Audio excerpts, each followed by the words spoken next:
The trauma response you are having to the Trump presidency right now is because you are holding the memory of the threat while living the reality of the threat at the same time. We have a layered trauma response happening right now. Your body is responding to both 2017 feelings and 2025 feelings at the same time. We can't just pick and choose and say, hey, can we just stick to what's happening right now and leave the past in the past? No. Your body and your nervous system is saying it's all happening right now. The threat of danger, the danger from 2017 all through his first presidency, and then the current danger that was threatened and even worse than I think some of us imagined, that we are living through right now. You're not losing it. There's nothing wrong with you.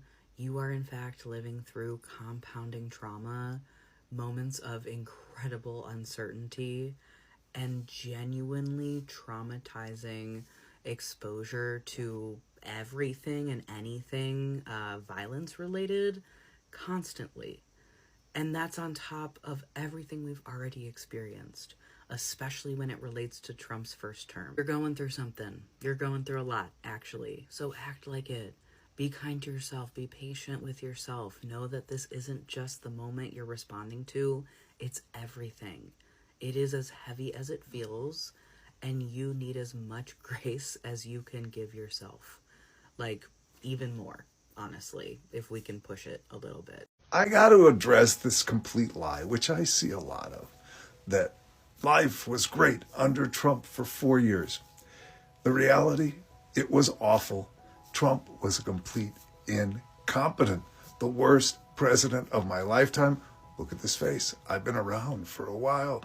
And it's important to know just how incompetent Trump was. He's been an incompetent his entire life, because even if you don't buy the argument that Trump will try to be a dictator, suppose the guardrails hold up. We still have a democracy. We'll have 4 years of pure incompetence. Let's go back in time to the Trump years. Was the economy great? No, it was the same economy that Obama had, sluggish growth. The same sluggish growth we've had ever since the Great Recession of 2008. It was the same economy. The rich got a greater share of the pie. Manufacturing relative to the general economy continued to decline. The one big difference between the Trump and Obama years is that Trump passed an irresponsible tax cut to help his rich buddies, and that is dramatically increasing our deficit. Every day was chaos. You had no idea what crazy thing Trump was going to say or do. The man's functionally illiterate. He can't read more than 3 or 4 pages at a time. Everything in his head comes from cable news. We had America's first cable news president. It was god-awful. His staff changed every month or two. He couldn't hold on to anyone. And the quality of that staff in the White House got worse and worse and worse.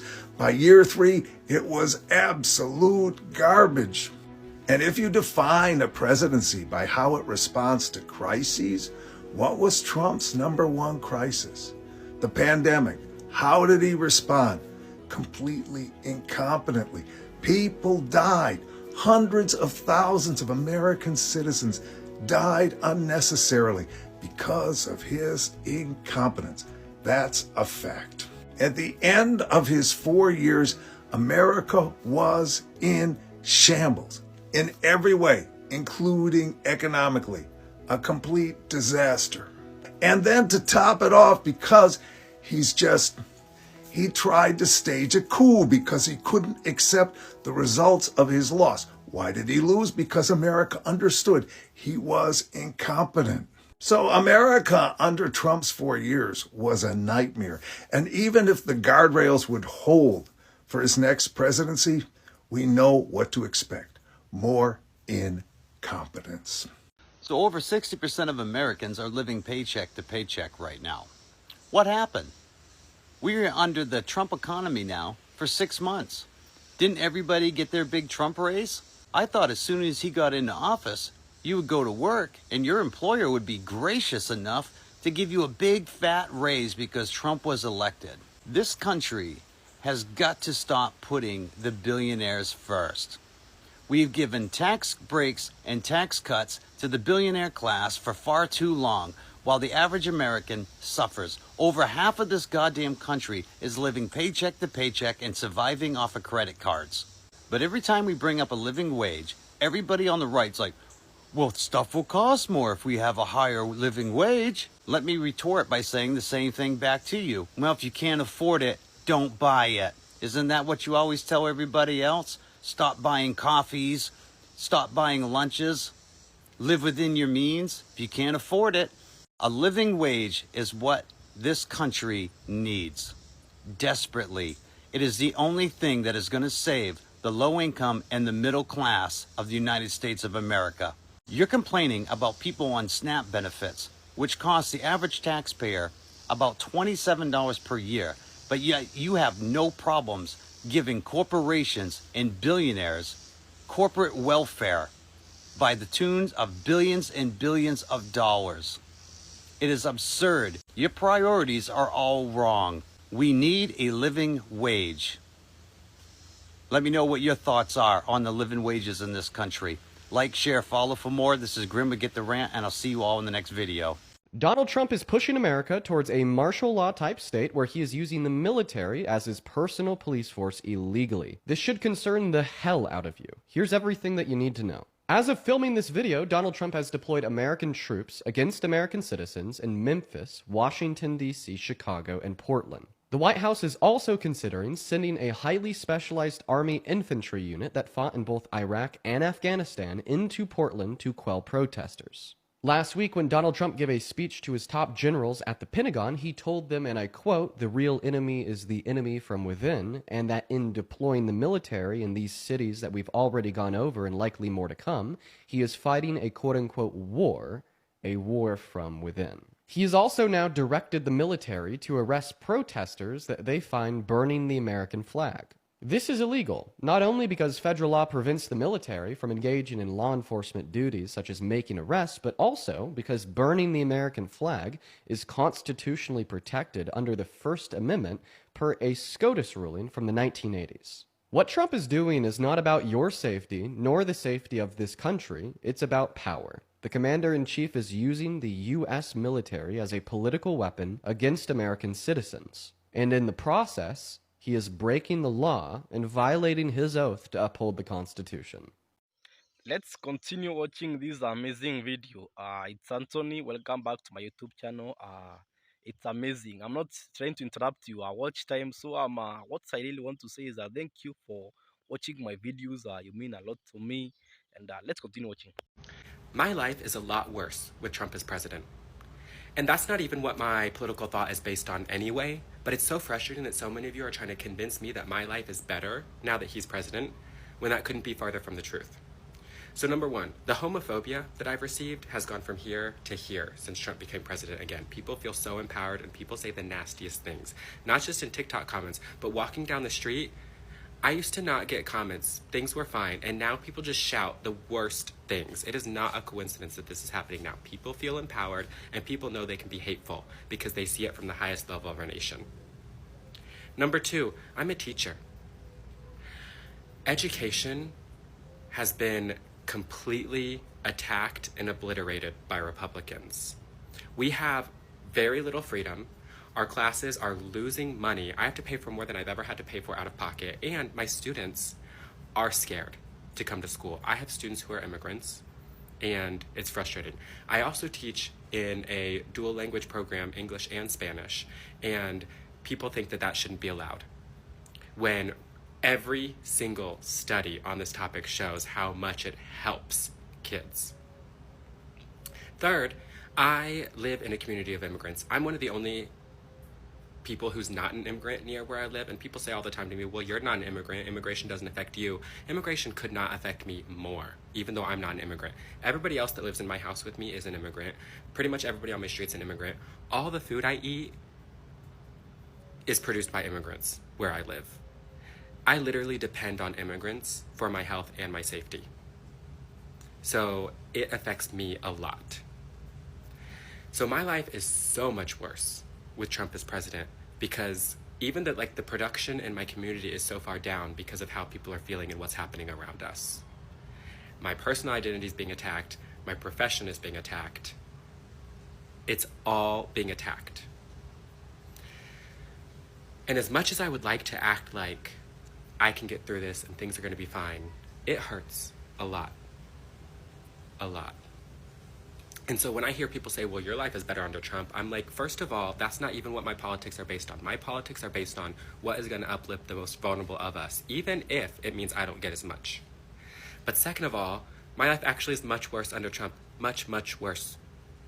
What's up, America? Donald Trump begins firing federal workers. So starting Friday, Donald Trump got rid of about 4,100 federal workers from positions he described as Democrat positions. Now, I'm not exactly sure what a Democrat position is when it comes to a government employee, but that happened. About 4,100 people have been fired. Now, typically, I'm not in favor of people losing their jobs ever, but I am in favor of slimming down the federal government because it's been bloated for a very long time. So unfortunately, by hook or by crook, this probably needed to happen. Now, not really sure what political positions Democrat-leaning were when it came to the federal government. I'd like to find out more about that. But at the same time, there have been a lot of government employees making a great deal of money at positions that probably were unnecessary also. So I'm going to take my time and weigh if that's good or not coming up based on the positions that are being cut. But I think I can speak for everybody when I say I think it would be a good idea to end the IRS completely. And I'm still sticking by my point that every individual making under 150 grand a year and every family making under 300 grand a year should pay no taxes, and the rich should cover that shit. Yeah, that's what's happening. Donald Trump's firing people. I got something on my mind, and I got something I want to say, which should come as a surprise to no one. Under this current administration, we have watched them strip away funding for medical research to areas like cardiovascular disease, cancer, stroke, Alzheimer's, lower respiratory illnesses, diabetes, and some other areas. We've watched them deregulate industries that pollute our air and water. We've watched them destroy agencies that fight mental illness, and now we've watched them strip away Medicaid from many, many, many Americans. He has put in place RFK Jr. of Health and Human Services as the secretary, who was a known anti-vaxxer, a known conspiracy theorist. He came in, fired everybody, and brought in his own team, one of which is Dr. Robert Malone, who has been known to put out misinformation about vaccines, all the while spewing their slogan, I had to choke myself up, make America healthy again. He actually had a quote, we cannot be a strong country when our citizens are sick. So it is unbelievable to me that there are people out there, Trump supporters, MAGA, who still don't see that the words and the actions don't line up. They're telling you one thing, but they're doing another. There is going to be a health crisis in this country. And places like Alabama and, Alaska, Kentucky, places with a lot of rural areas cannot handle another health crisis, especially one that is preventable. And this is all, I want to blame it all on Trump, but I can't because he's an idiot. He is nothing but a puppet who is puppeting Americans. He does not know anything about how to run a country. He is incompetent. He is unknowledgeable. He's too narcissistic to be in the role that he's in. But because he can be loud, and because he can be grandiose, and because he can use big adjectives, there are people that are still buying his bullshit. People are going to be sick, and people are going to die. More people under Donald Trump. If Americans, if MAGA, if Trump supporters do not wake up and see that you are being lied to, and you are being manipulated, and you are being played for a fool, Why do you think they don't want us believing in science? Why do you think they just want us in church and praying and not doing research and not listening to those dumb Democrats and all the experts and the scientists and stuff? Because they want you dumb, they want you sick, and they want you weak. Because you know what dumb, sick, weak people that can't do? They can't fight back. It is so frustrating that there are people out here who still do not see that this man is a sociopath, who only wants to harm people for his ego. Cruelty is the point. You can't strip away medical research, strip away insurance, and then all the while saying we're trying to make America healthy again. It doesn't add up. Wake up. You can hope all you want that Latinos for Trump are going to fuck around and find out now that the Supreme Court has ruled that ICE can racially profile people on the street if they look like illegal aliens. But it doesn't matter, because Latinos for Trump have been pretending like they are white, assimilating into white culture so long that they think they look white and they don't think they're going to be racially profiled. They don't think they stick out to ICE.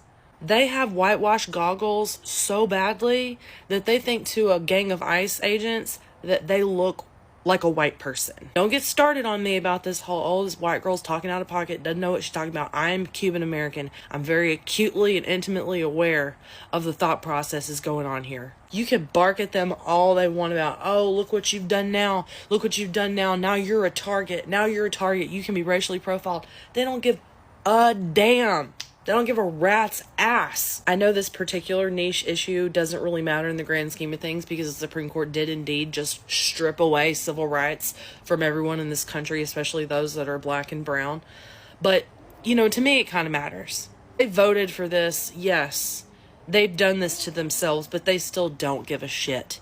They still don't think anything's going to happen to them. They're sitting around watching other Latinos with legal status and naturalized citizenships getting snatched up off the street and sent to El Salvador. They don't give a damn. They don't even believe that stuff is happening, much less believe that it's going to happen to them now that the Supreme Court said it was okay. And to everyone watching, as I usually say, don't forget to like, subscribe, and comment. But most important of all, comment. Subscribing will make me sound selfish. So I'm gonna make sure that you comment so that me, you, and fellow Americans, we can engage in a dialogue. We can talk, discuss things out. We can educate each other. It happens in the comment section. So don't forget to comment. That is the real most and important part of this video, commenting. Even if you are not watching, make sure you comment so that we can discuss it out. I'm starting to think that Trump winning the election was actually what was best for black women's well-being. Hear me out.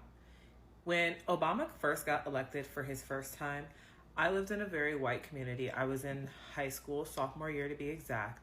And that day, I walked into my predominantly white school, and I immediately, before I spoke to anyone, I called my mom and I said, you're going to want to come up to the school. I rode the bus to school that day. I said, you're going to want to come to school and see what I'm seeing.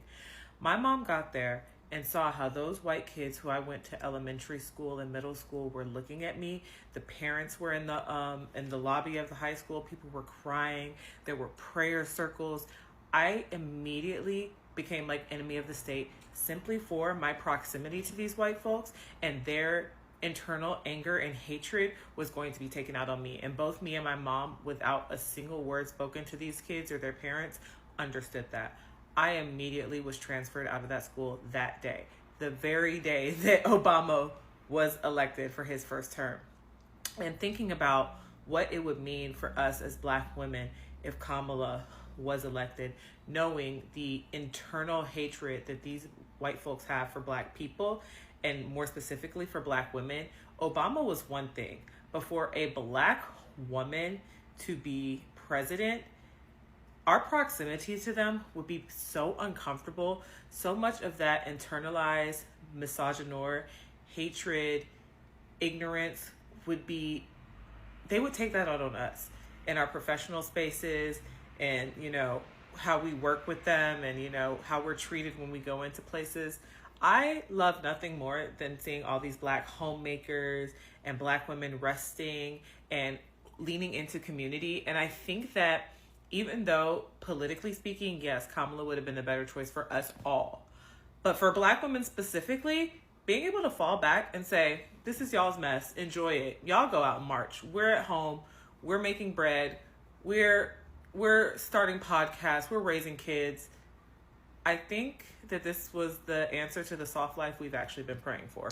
This is extremely important information for the Black community. Recently, Trump the Chump brought back McCarthyism to U.S. politics. McCarthyism is a ferocious campaign against alleged communists in the U.S. government and other institutions carried out under Senator Joseph McCarthy between 1950 and 1954. Many of the accused were blacklisted, lost their jobs, or put on trial for murders they did not commit, like Angela Davis. And most of the people this government terrorized did not in fact belong to the Communist Party.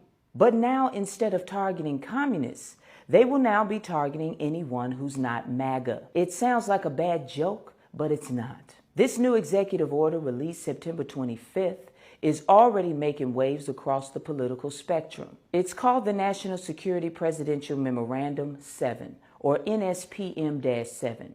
And on the surface, it's about fighting domestic terrorism. But that's just a smokescreen. If you dig deeper, which of course I did, you'll find that it's a minefield of vague language, subjective motivations, and power plays that could reshape how dissent, specifically Black political dissent, is treated in this racist regime called the Trump the Chumps administration. NSPM-7 is framed as a response to what the president calls an epidemic of political violence, from assassinations to riots to attacks on ICE facilities. The order positions this violence as coordinated, strategic, and ideologically driven, particularly by so-called anti-fascist movements. In response, the memorandum empowers the FBI's Joint Terrorism Task Force to coordinate a sweeping investigation and disruption strategy targeting networks, entities, and organizations accused of supporting or organizing political violence. That includes U.S.-based groups, individuals, and even NGOs, nonprofit organizations, and citizens abroad. Here's where things get complicated. NSPM-7 doesn't just go after acts of violence. It targets ideologies, specifically any movement or organization that critiques what the administration frames as foundational American principles. I am not making this up. And I quote, "Common threads animating this violent conduct include anti-Americanism, anti-capitalism, anti-Christianity, and extremism on migration, race, and gender." Now ask yourself, what does extremism on race and gender mean? Or hostility towards this so-called traditional American values? These are not legal definitions, people. They're cultural dog whistles. And in the hands of federal agencies, those subjective interpretations can have real devastating consequences for all of us. Now, what will this mean for this order's main target? And its main target is, you guessed it, Black organizations. Historically, whenever Black people organize for justice, whether it's the Black Panthers in the 60s or Black Lives Matter in the 2010s, the state has labeled us a threat. COINTELPRO ringing any bells? Under NSPM-7, if a Black organization supports abolitionist policies, criticizes capitalism, or demands radical reform to police and immigration systems, they could be labeled as part of a domestic terrorist network, even if they've never committed or encouraged a single act of violence. It's almost as if they're trying to scare us into submission, into silence. And that would be funny if I wasn't so tired of all these idiot cowards. They're like those guys in high school that always wanted to be popular, but nobody liked them because they were creepy. That's who Stephen Miller is. That's who Trump the Chump is. All of this chaos that they've created is because nobody likes them.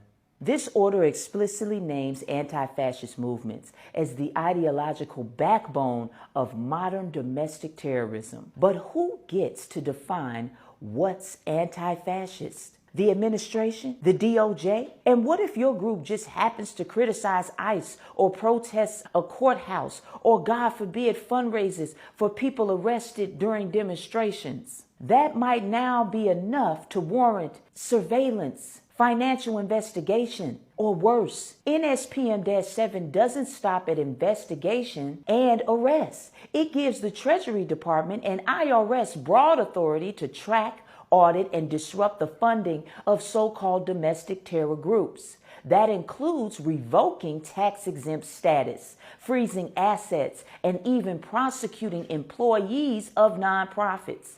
And this also invokes the 9/11 policies. So they won't even need a warrant to start tapping your phones. Now think about how many small, Black-led nonprofits are already operating under intense scrutiny, struggling for resources. One flag donation, one protest photo on Instagram, and suddenly you're accused of supporting political violence. This kind of financial warfare could decimate grassroots movements that have never been tied to criminal activity. NSPM-7 reads less like a counterterrorism directive and more like a political loyalty test. If you don't agree with the administration's stance on immigration, policing, race, religion, or gender, you may now be viewed as a national security threat. So what happens when the government uses the domestic terrorist label to silence their opposition, to stop protests, to scare people from organizing in their communities? You don't need a conspiracy theory to see where this could go, where this is going. We've already been there. So where does that leave us? First, you must know your rights. We have a Know Your Rights checklist on our website. If approached by law enforcement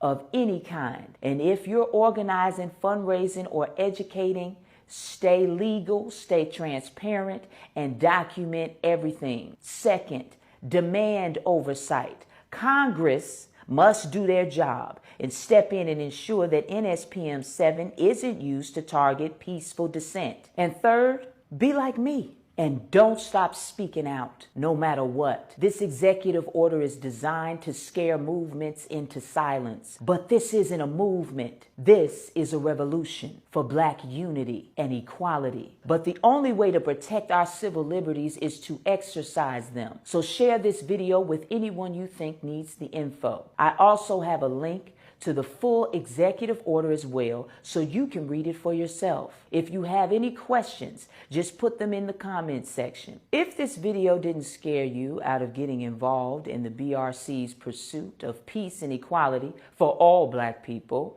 then be sure to visit our website at blackrevolutionarycollective.com and read our 10-point platform and code of conduct, and join only if you agree with our mission and you want to help out. You can also visit our website to make a donation towards the work we're doing in the community. As always, I love you, Black man. I love you, Black woman. Knowledge is power. Power to the people. So thank you for reaching the end of this video to everyone who is watching, and to Christians, fellow Christians. I usually say, or I usually ask, do you think that there is hell? Because if really there is hell, why are we experiencing a hell at the moment? We have hell literally happening at the United States at the moment. Trump promised all the goodies, all the good things, but he is delivering hell on our country. The president of peace, you saw him in a peace summit in Israel. You saw him every day claiming, I want the Nobel Peace Prize because I have delivered a peace across the world. But what he's really doing is waging a war inside our borders. That's what he's doing every time, every day. So tell me in the comment section. At the very beginning of this video, you saw this lady claiming that what you are experiencing at the moment is the trauma from the first Trump presidency. The first Trump presidency was chaotic. Two impeachments, name them. After that, some indictments, whatever, felony convictions, name them. So what happened in the first term was really chaotic to the United States, something even our older generations had never experienced with their former presidents. You saw it. Even the old people were complaining. Well, we had never seen this before. We had never seen this before. Farmers were really bankrupt. They were being bailed out in the first Trump presidency. And it is the same thing that is happening at the moment. And every day you are praying, oh, I didn't want this. This is not the life that I want to live under. This is not the presidency that I want to live under. But again, you lived under him before. So it's like kind of a deja vu trauma. It's hitting you left, right, and center. Let's look at the price of groceries. Trump stood on the stage. I will make groceries cheap, eggs cheap, gas prices cheap. It is not happening at the moment. It is not happening. Trump promised to break the system that has made a development in our country go at a slower pace. I see Trump with billionaires. Trump is dining with billionaires. So, which system is Trump promising to break when he is dining with them? When he is the system that is making our lives a living hell? So, tell me in the comment section, what do you think about Trump promises and what he has delivered? Because even your Congress members, they are not doing their damn job. You saw with the Epstein files, Democrats vote to release them. Republicans went with Trump. Because Trump told them that if you vote to release these files, these will be considered a mutiny against the party. So under Trump during the campaigns, he said that he will release the files. He said the files are at Pam Bondi's desk. Yeah, I have seen the files, but he is not releasing the files. So everything Trump promised is against it. He said, I won't touch Medicare, I won't touch Medicaid. What's happening at the moment? So no one was able in the MAGA fan base to see through Trump's lies. And now here we are facing the consequences because the minority in our country had their say, had their way. The minority, yes, MAGA make less than 10% of our US population, but they are running this country to the ground.